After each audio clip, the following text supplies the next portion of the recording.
Hello दोस्तों, yes we academy से मैं रोशन कॉमर्स वाला। दोस्तों क्वेश्चन नंबर 7 जो कि बैलेंस शीट दिया हुआ है वो मैंने पोस्ट पर डाला है, जो कि 3 पेज में है। दोस्तों क्वेश्चन नंबर 7 3 पेज में है।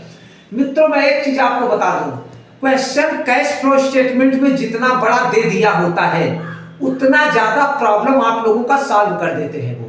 तो एक बात ध्यान रखिएगा कि यह क्वेश्चन 3 पेज में है। बैलेंस शीट से आपको ऑपरेटिंग एक्टिविटी का कैश फ्लो बनाना है, केवल ऑपरेटिंग एक्टिविटी से कैश फ्लो आपको बनाना है, ना तो इन्वेस्टिंग का बनाना है ना तो फाइनेंसिंग का बनाना है। तो दोस्तों अगर ऑपरेटिंग एक्टिविटी से अगर मुझे कैश फ्लो बनाना होता है तो बैलेंस शीट के केवल 2 चीज आते हैं, current assets, current liabilities. Current assets देखेंगे घटा है या बढ़ा है, करंट लायबिलिटीज देखेंगे घटा है कि बढ़ा है। तो मित्रों मैं आपको एक चीज और क्लियर कर दूं कि बैलेंस शीट का करंट लायबिलिटीज और बैलेंस शीट का करंट एसेट्स, इसी से हमारा ऑपरेटिंग एक्टिविटी बनता है। और बाकी जो भी एसेट्स बचा है वो सब फाइनेंसिंग के इन्वेस्टिंग के पार्ट है, और जो भी लायबिलिटीज बचा है दोस्तों वे आपके फाइनेंसिंग के पार्ट होते हैं। यानी आपका लायबिलिटीज पूरा जो बचा है करंट लायबिलिटीज के बाद पहले, जैसे मान लीजिए शेयर होल्डर फंड हो गया, लॉन्ग टर्म लोन हो गया, ये सब फाइनेंसिंग के पार्ट हो जाएंगे। और एसेट्स में जैसे मान लीजिए फिक्स एसेट्स हो गया, टेंजिबल एसेट्स हो गया, इन्वेस्टमेंट हो गया, ये सब हमारे इन्वेस्टिंग के पार्ट हो जाएंगे। कहने का तात्पर्य दोस्तों करंट एसेट्स और करंट लायबिलिटीज लेकर हमारा ऑपरेटिंग एक्टिविटी बनता है, अगर बैलेंस शीट से दिया रहता है ऑपरेटिंग एक्टिविटी बनाने को। तो अब दोस्तों यहाँ पर मैंने तीनों पेज डाल दिया है। अब यहाँ पर हम आते हैं पहले operating activity, cash flow from operating activity. मैंने पहले ही बता दिया है कि सिर्फ आपका करंट एसेट्स और करंट लायबिलिटीज यही आएगा। लेकिन दोस्तों रिजर्व और सरप्लस में पहले ये देखेंगे हमारा प्रॉफिट कितना था। तो दोस्तों हमारा जो प्रॉफिट है वो है 2019 में 10,040, 2019 में है 10,040 और 2020 में हो गया है 10,560। तो 19 में था 10,040, फिर उसके बाद 20 में हो गया 10,560। इसका मतलब है कि 520 रुपए प्रॉफिट 20 में मुझे मिला हुआ है। तो इसी को लेकर, प्रॉफिट को ही लेकर हम लोग बनाते हैं कैश ऑपरेटिंग एक्टिविटी। तो यहाँ पर हम नेट प्रॉफिट पहले ले लेंगे, नेट प्रॉफिट ले लेंगे 520, जो कि मुझे रिजर्व और सरप्लस से मिलता है। हमेशा ध्यान रखना ऑपरेटिंग एक्टिविटी में नेट प्रॉफिट हमेशा रिजर्व और सरप्लस से मिलता है, जो कि दिया है यहाँ पर नेट प्रॉफिट 520। उसके बाद ऐड करेंगे, लेस करेंगे। अब ऐड वाले आइटम और लेस वाले आइटम हम और कोई लायबिलिटीज देखेंगे ही नहीं, डायरेक्ट जाएंगे करंट लायबिलिटीज में। करंट लायबिलिटीज में जितने आइटम है केवल उतने से ही मतलब है, बाकी और जो लायबिलिटीज है उसको छूना नहीं है आपको, वे सब फाइनेंसिंग के पार्ट रहेंगे।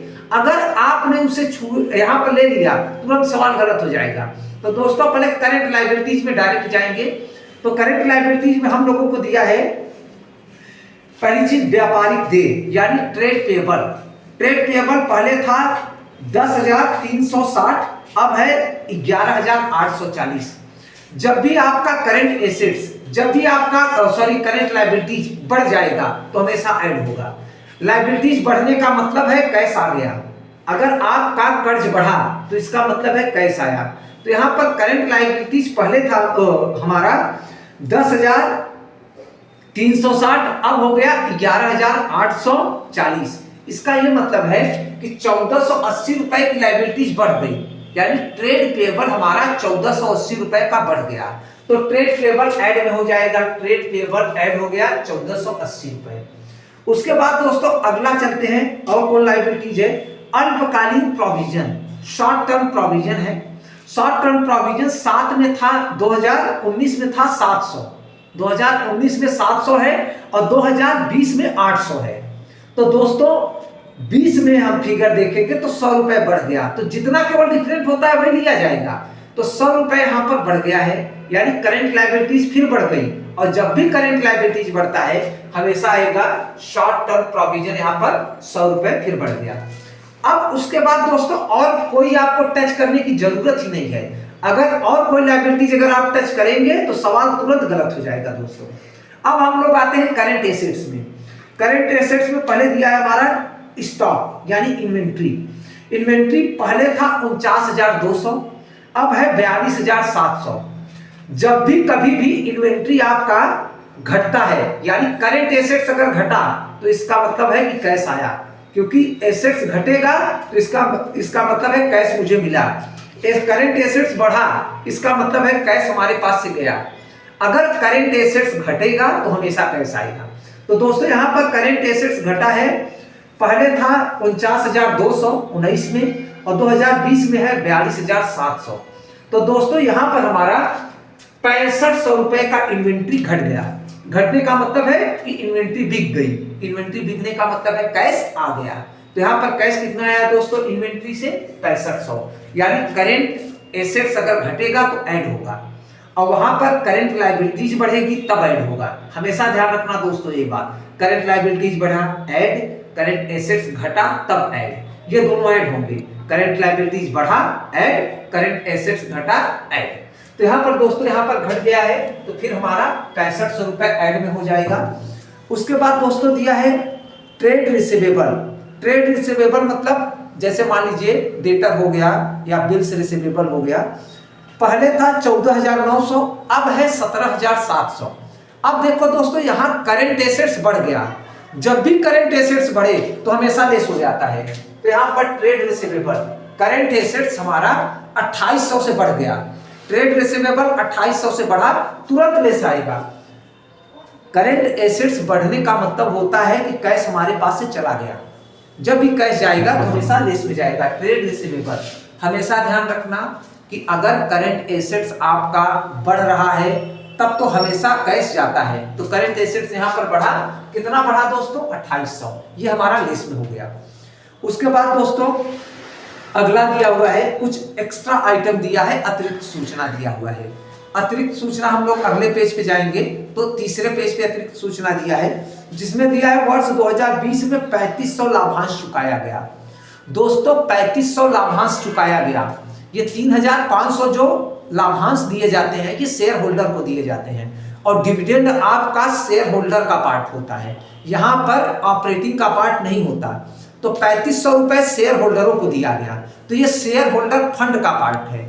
और शेयर होल्डर फंड दोस्तों हमारा करंट लायबिलिटीज नहीं होता, वो लायबिलिटीज होती है दोस्तों लेकिन करंट लायबिलिटीज नहीं होता। और रूल ये है कि केवल यहाँ करंट लायबिलिटीज आएगी। तो यहाँ पर 3500 रुपए जो घटा दिया गया है हमारा डिविडेंड, वो गलत घटा दिया गया, वो फाइनेंसिंग का पार्ट है। तो यहाँ पर ऑपरेटिंग एक्टिविटी में हम नहीं लेंगे। तो यहाँ पर फिर हम ऐड कर देंगे, डिविडेंड पेड किया गया 3500 डिविडेंड पेड किया गया, इसे हम ऐड कर देंगे। उसके बाद दोस्तों अगला है 10,000 की एक जमीन खरीदा। तो जमीन खरीदना ये इन्वेस्टिंग का पार्ट है, क्योंकि अगर आप जमीन खरीदेंगे तो ये हमारा फिक्स्ड एसेट्स होगा और फिक्स्ड एसेट्स का लेन देन हमारा इन्वेस्टिंग एक्टिविटी का पार्ट होता है। केवल करंट एसेट्स यहाँ पर आता है ऑपरेटिंग में, बाकी जितने एसेट्स बचे हैं वे सब इन्वेस्टिंग के पार्ट होते हैं। तो दोस्तों यहाँ पर हमारा एक जमीन खरीदा है 10,000 का, ये हमारा इन्वेस्टिंग का पार्ट है, यहाँ पर नहीं आएगा। लेकिन 5,000 की एक ऐसी गुडविल है जो राइट ऑफ कर दिया मैंने। राइट ऑफ करने का मतलब प्रॉफिट से घटा दिया, ये हमारा ऑपरेटिंग का पार्ट है। तो यहाँ पर गुडविल राइट ऑफ दिया है दोस्तों 5,000। तो ये 5,000 गुडविल राइट ऑफ जो मैंने प्रॉफिट को कम किया था, फिर प्रॉफिट को हम 5,000 से बढ़ा लेंगे। उसके बाद दोस्तों हमारा अगला दिया है डिवेंचर। डिवेंचर दोस्तों हमारा फाइनेंसिंग का पार्ट है, यहाँ पर आएगा नहीं, क्योंकि डिवेंचर हमारा लायबिलिटीज का पार्ट है और करंट लायबिलिटीज का पार्ट नहीं है। तो मित्रों एक बात आप लोग हमेशा ध्यान रखना, करंट एसेट्स करंट लायबिलिटीज ही आएंगे, और कोई लायबिलिटीज है यहाँ पर आपको नहीं छूना है, और कोई एसेट्स है आपको नहीं छूना है, यानी फिक्स्ड एसेट्स टेंजिबल एसेट्स कोई नहीं टच करना है। यहाँ पर आपका डिवेंचर हो गया, बैंक लोन हो गया, शेयर होल्डर फंड हो गया, ये भी नहीं टच करना है, क्योंकि करंट लायबिलिटीज के बाद जो भी लायबिलिटीज है ये सब फाइनेंसिंग के पार्ट होते हैं।